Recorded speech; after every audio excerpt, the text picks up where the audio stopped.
kaza ka ce gashi, wanda shine abin da aka san cewa ɗaliban ka na cewa juz'i kaza, shafi na kaza, mujalladi na kaza. To nan ma abin da muka so kai mana kenan. Ka ce annabi na da tawaliya, mu mun ce babu wannan ruwayan, sai ka ce mana gata a cikin me almustadrak da ka ambata.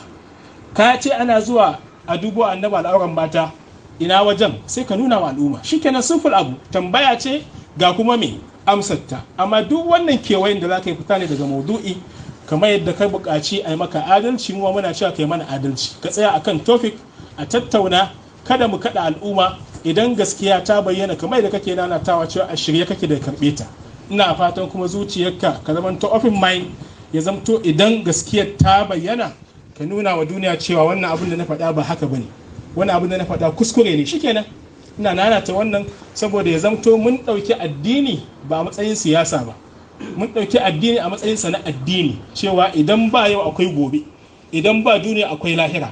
Yadda aka zo aka zaunar da mutum a nan, wallahi ranar alƙiyama sai ya tsaya, sai ya amsa tambayoyin nan ɗaya bayan ɗaya, sai ya amsa su. Duk wanda aka yi ɓatanci sai an taso su ga ka ga su, ka ce sun yi kaza, an zage su a gari, an ci mutuncinsu, an aibata su, to ga su ga ka a gaban Allah subhanahu wataala zai muku hisabi ranar alƙiyama.